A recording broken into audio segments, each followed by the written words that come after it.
Yo,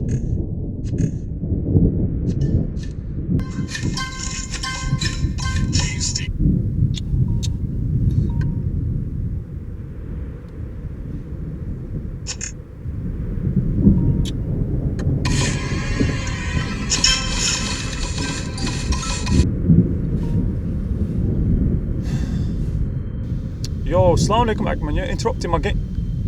Ride out? On who, bro? Bro, I can't hear you, say that again? Ride out on who? I'm coming, give me 2 minutes, I'm there. And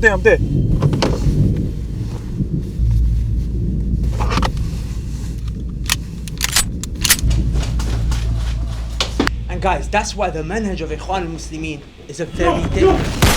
Yo, we doing, bro? Yo, we doing, my bro? Relax, man. What we doing, bro?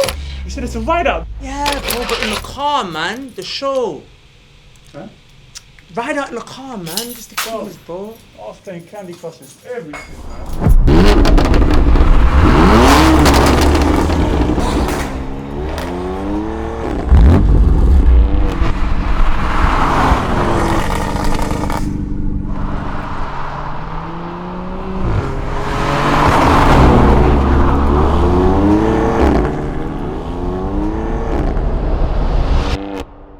Assalamu alaikum wa rahmatullahi wa barakatuhu, brothers and sisters. That right there is a BMW M140i, a car I've been looking forward to driving for the longest time. This is Ride Out. I'm Abu Bakr. Let's get into the car and start the episode, inshallah. So like I said, this is a BMW M140i, one of the only hatchbacks with a 3-litre engine and rear-wheel drive. Put those two together and you've got a whole heap of fun. This car was provided to us by the brothers at Swifty Car Hire. Big shout out to them. If you want to hire this car, this is a rental. If you want to hire, contact them and I'm sure they'll be able to sort you out. Let them know that Ride Out sent you and you might even get a discount. So let's get into the episode.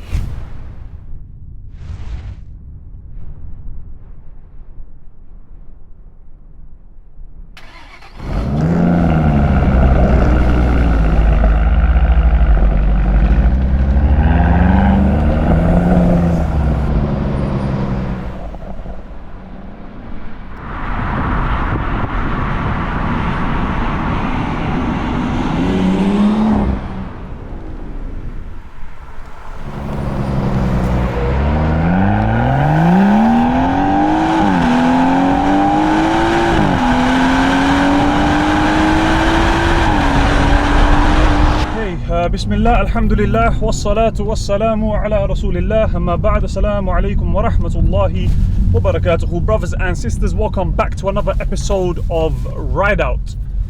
In today's episode, it's again myself and Imran, and in this episode we are in the BMW M140i, and Allahumma barik, I love this car, I have to say, you know, for a very, very, very long time, this was on my wanted list, you know, like on Auto Trader you can save certain cars. Bro, I had a search saved, I had certain particular cars saved.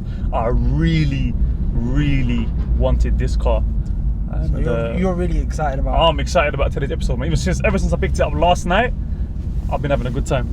I've been having a very the good way time. I know you've been having a good time is because you don't call me after hours, but yesterday you was like, can we talk? Or when I was driving. Yeah. No, alhamdulillah, you know what it is? It's a really nice car. It's one of the only hatchbacks that are have a 3-litre engine, and they also rear-wheel drive, so all the power goes to the back. So when you're going around a turn, you put your foot down, the back end slides out a little bit.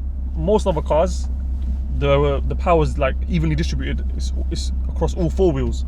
So it's a bit more. That sounds mad technical, but basically what you're trying to say is more fun to drive. It's more fun to drive 100, and it's just personally I think it's a very nice looking car as well, especially in this color. This is a custom color. You know, this car is from Swifty Car Hire.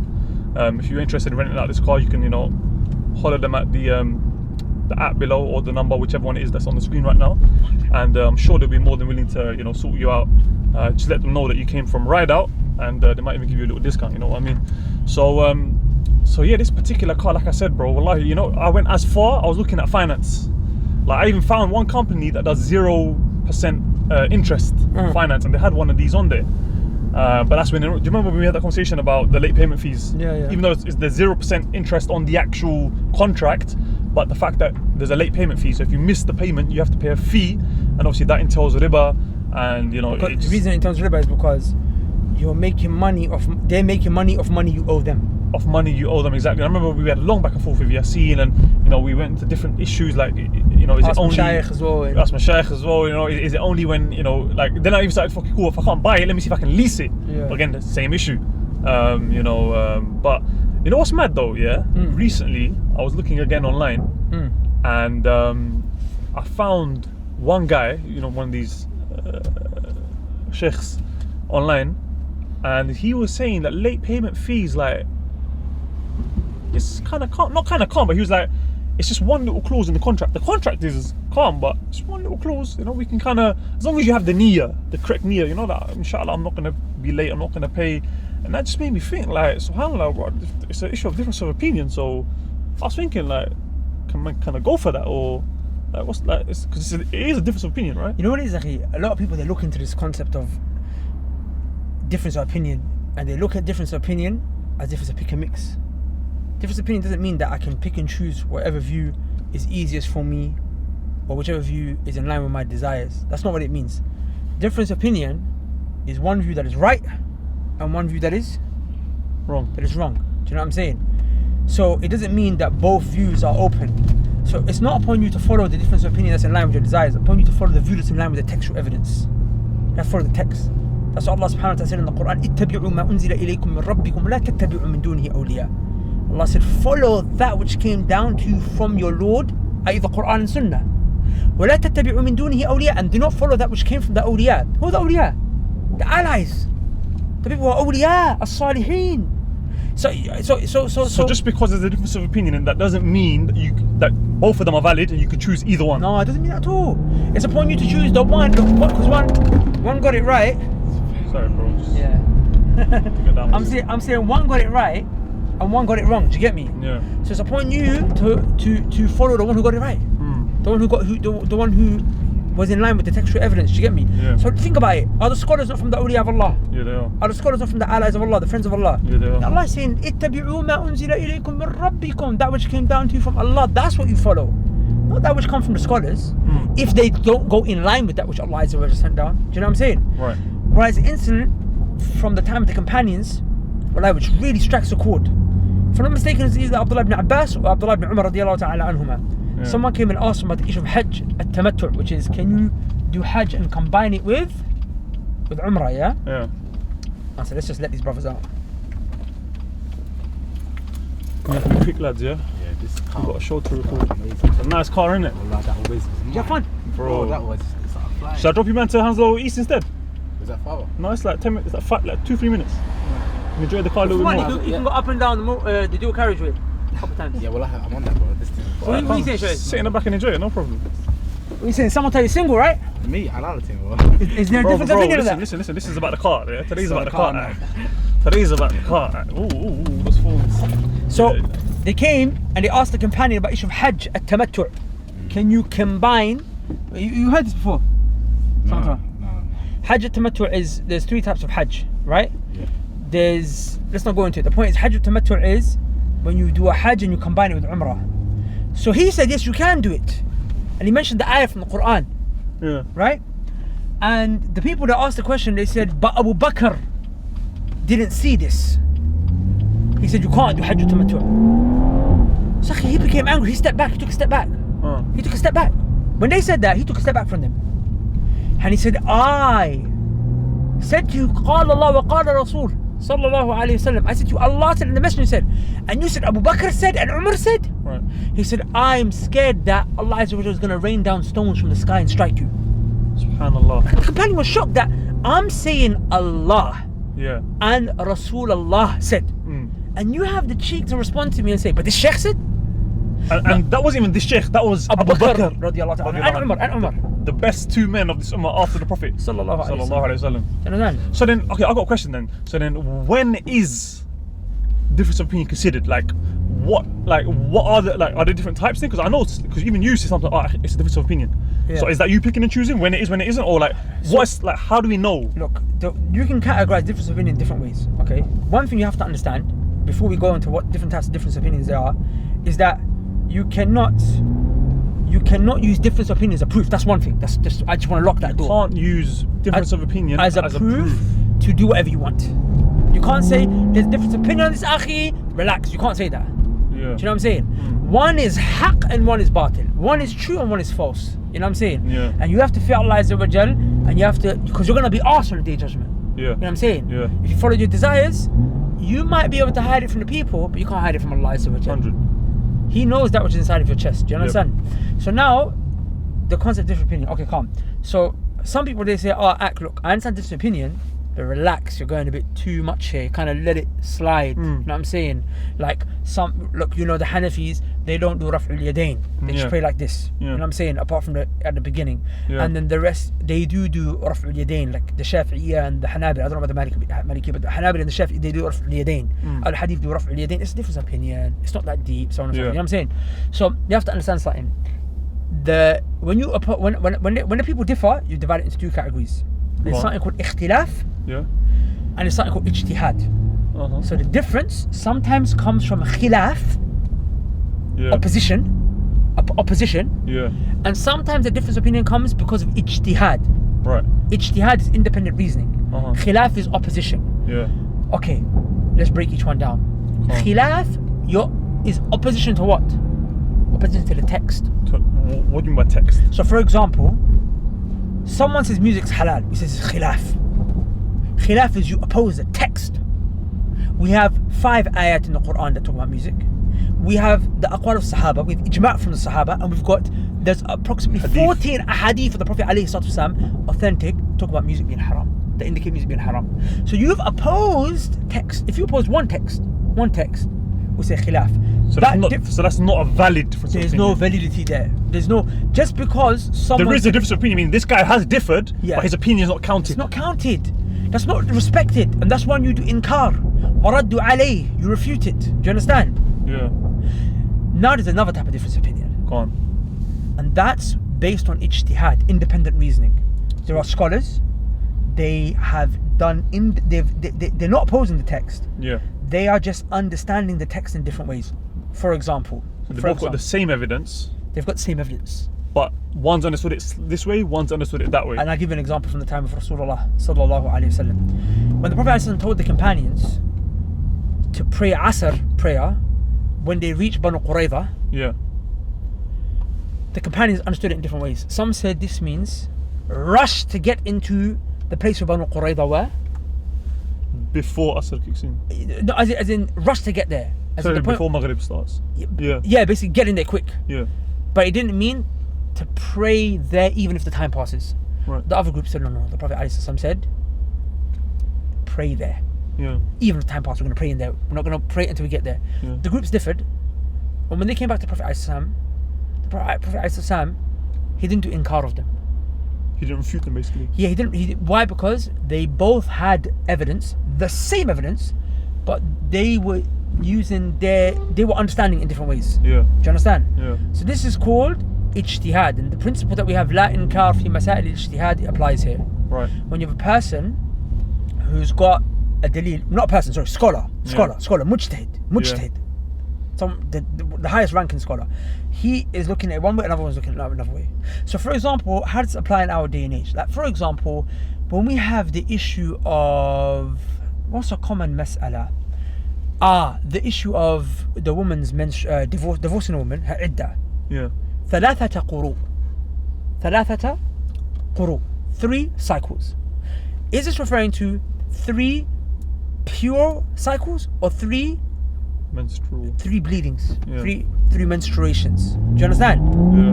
Because depending on which view you take, her iddah will end a few days or whatever, earlier or later. Do you understand? Yeah. Akhi, they're taking the same dalil. Yeah. Understanding in different ways. It's not that one has a dalil, the other doesn't. Yeah. No. One has dalil, and the other one has dalil as well. Yeah. The same dalil, but they're understanding in different ways. So other ways it's manifested. Someone will say this ayah is abrogated, this is an abrogator. Someone will say no, this is the abrogator, this is the abrogated. Someone will say this ayah is general, this ayah is specific. No, this one is specific, the one you're bringing and you're saying is general, but this one is specific. Yes. This one's clear, this one's ambiguous, this one's ambiguous, this one's clear. I mean, they've both got an evidence. Do you understand? But okay, let me ask a question now. So we've got, for example, let's talk about, for example, the Mawlid, for example, where you've got two sides. Yeah. One side will bring you an evidence, and the other side will also bring an evidence. This is a big mistake. They don't bring an evidence. You've misunderstood what an evidence. But they bring an ayah. You said an ayah is an evidence, right? No. Okay, in order for something to be an evidence, it has to be two things. Number one, it has to be authentic. If you didn't bring something authentic, you didn't bring an evidence in the first place. Okay. Number two, in order for it to be a dalil, Stationary. Yeah, don't worry.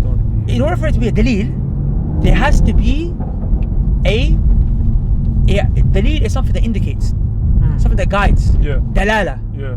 Or dilala. There has to be something that indicates the point you're trying to make here. Right. Do you understand? Uh-huh. So in other words, for a dalil to have dalil is something that guides you to something, that brings you to something. Yeah. Okay, in the lugha. So there has to be a dilala. There has to be something in there that's relevant to the topic at hand. Right. So then there's two things that you need to have in order to bring something that qualifies for it to be an evidence. Number one, it has to be authentic. Number two, it has to be what? Relevant. It has to be relevant. It has to be applicable. So for example, if you say to me, Akhi, what's the dalil that I can pray 5 times, that I should pray 5 times a day? And you say, Alhamdulillahi Rabbil Alameen. Did you bring an ayah? Yeah, you did. But you didn't bring a dalil. You brought an ayah, but you didn't bring a dalil. So for example, when you celebrate the Prophet's birthday, there's a verse they love to bring. فَبِذَلِكَ فَلْيَفْرَحُوا. Surah Yunus. Rejoice. For that reason, rejoice and be happy. So then they say, This means we must now celebrate the Prophet's birthday. once a year set a date. Where did you get? It's a bit of a stretch, like Where did you get that from? That's not what the tafsir says. That's not what the context shows. That's not what the Sahaba did. The tafsir shows it's talking about the Quran. And rejoicing over the Quran, right? And I'm going by the best of my memory there. I looked into this years ago, but it definitely doesn't talk about Mawlid. It doesn't talk about Mawlid. You know what I'm saying? So not every person who brings a dalil, sorry, not every person who brings a text brought evidence. He brought a text, but didn't bring a dalil. Do you understand? Yeah. He brought a text, but didn't bring a dalil. It's a big issue that I think a lot of people get confused about. Calm. So then, when it comes to differences of opinion, then what should a person do when they find an issue and it has got a valid difference of opinion? Cool, that this scholar is saying this evidence means this one means this evidence means this. How should a person approach that on a personal level? Like, how should they go about deciding, okay, cool, this is the one for me or this is the one for me? Is it just whichever one they prefer? Is it just like, how do you go about doing that? You know what it is? This is the thing now. You see, in order to work out who's stronger and who's more correct, you need sciences. First, you have to understand the mas'ala in the first place. Akhi, how many people don't even understand the mas'ala in the first place? They don't even understand the issue at hand. Sometimes the issue is deep. Like we can talk about necessity and lesser of two evils, but come on, how deep is necessity? I mean, how many times have we looked into this mas'ala, spoken about this mas'ala, and it's like, it's even overwhelming for us. And that's not big because we're not scholars or anything like that, or students of knowledge. We're just whatever. But the point is that even us who've been studying this issue for so many years, we'll still look at it and say, like, you know what I'm saying? Like, first you just got to understand the mas'ala in the first place. Understanding what it is serious. Then number two, you have to understand usul al-fiqh. And usul al-fiqh you can't understand really without the language. Mustalah al-hadith, you have to understand how the principles of how the narrations are authenticated and weakened. And then you can say, okay, this is a dalil, or this one's stronger and this one's weaker. Otherwise you're not really going to understand. Do you understand where I'm coming from? So what you must do is, in order to be able to weigh up the different views so that you can say, okay, this one is in line and this one isn't, you need to become more knowledgeable. And the people go through 3 stages. They start off being blind followers, muqallid, taqleed, muqallideen.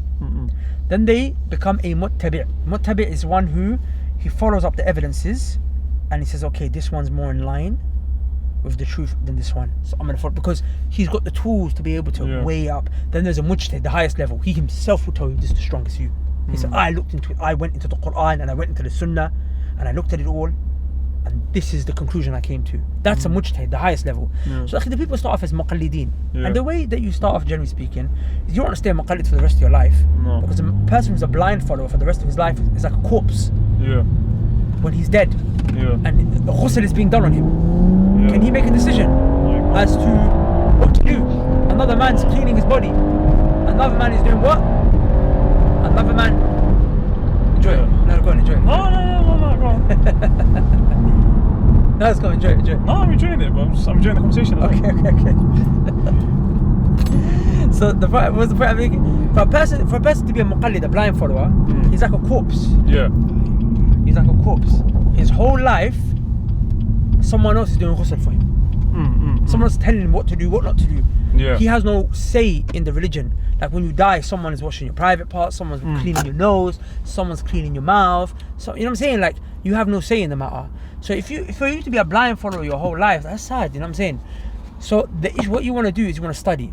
At the beginning, what you do is you find a sheikh who will teach you fiqh or whatever have you. He will teach you a madhab or whatever have you. But akhi, make sure he's a man of the sunnah. Because I remember one thing we benefited, from let me set these brothers up. Go on. Guys, man, this car, man, it's my wish list now. Say that again? This car's my wish list. The car's on your wish list, yeah? Lord. It's a nice car, man. Very nice car. They ruined it with the new one, though. They changed the engine, 2 litre. It's not rear-wheel drive anymore. Assalamu alaikum. Yeah, see you, man, next week, inshallah.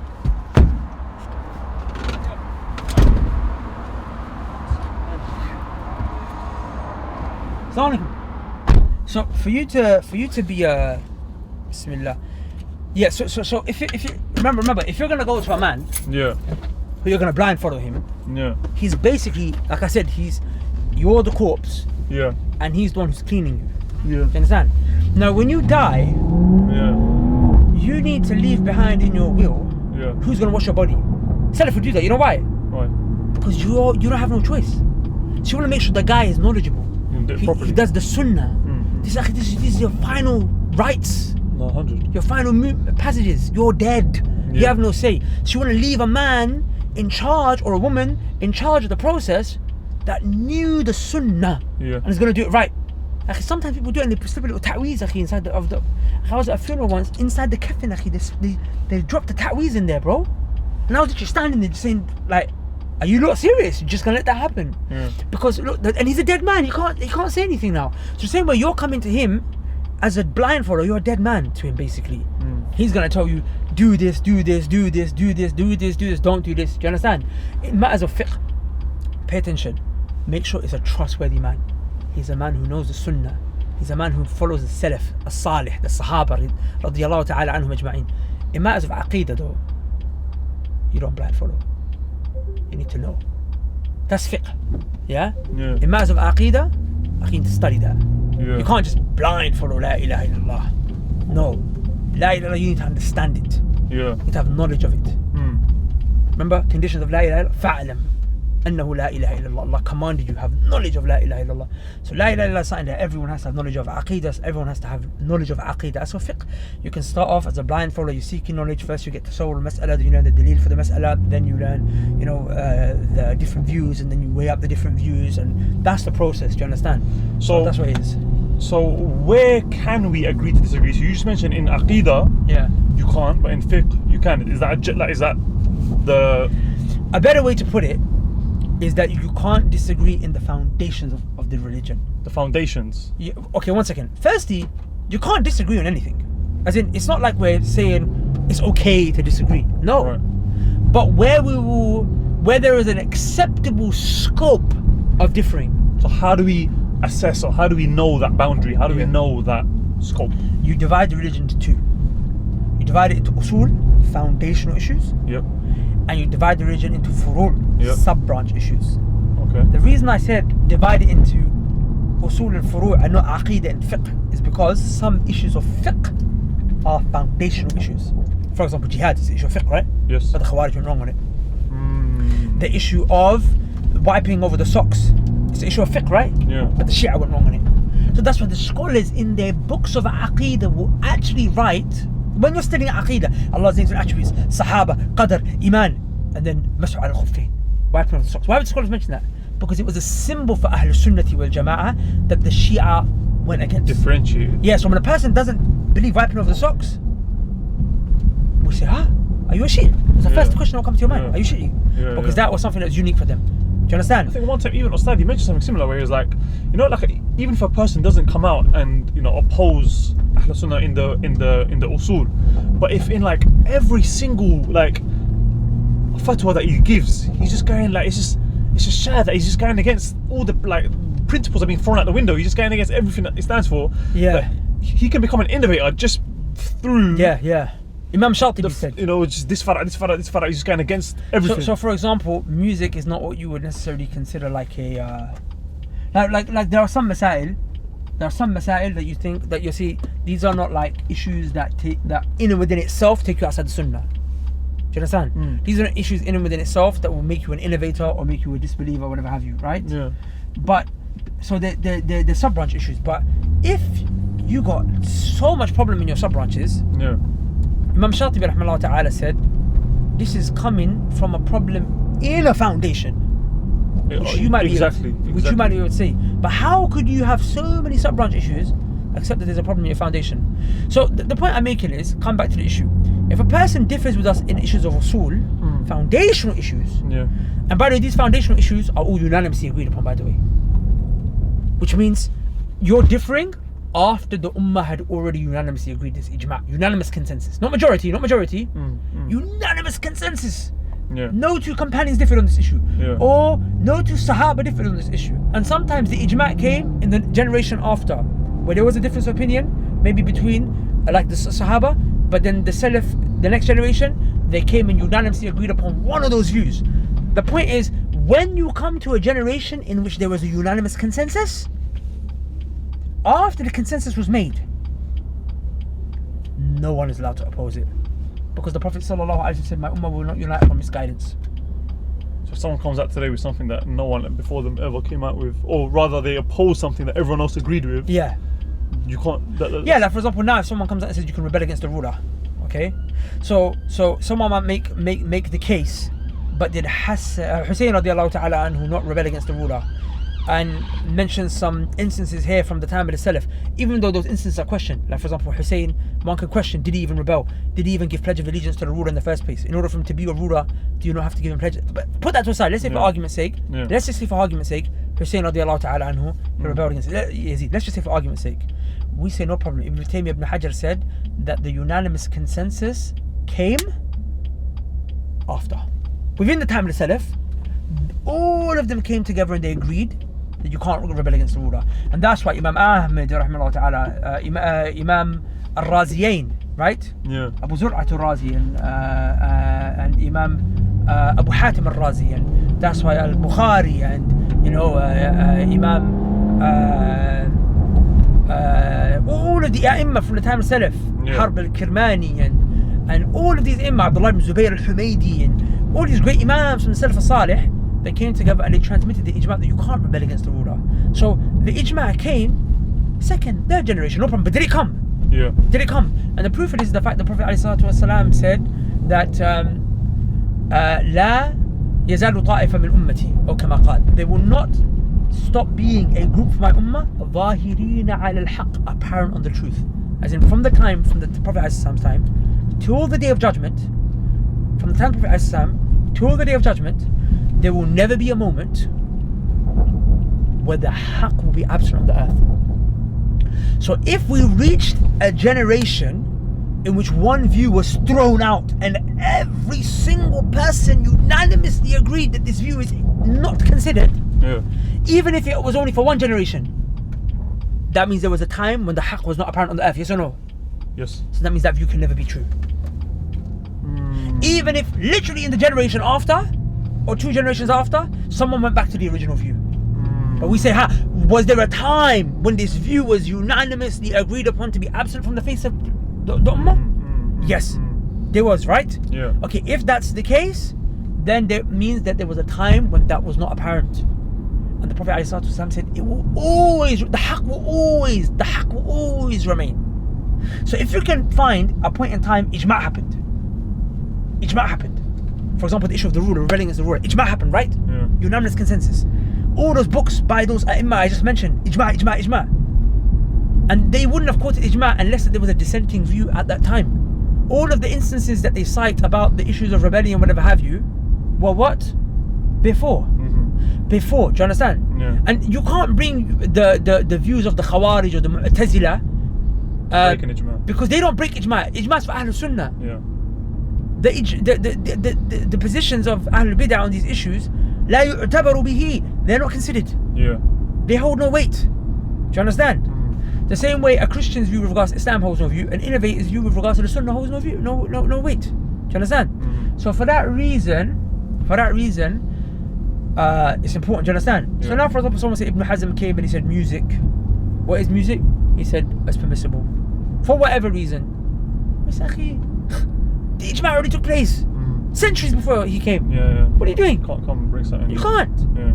So the point is that these issues of usul generally are ijma'at. They're generally ijma'. Do you understand? You can't oppose us in these issues.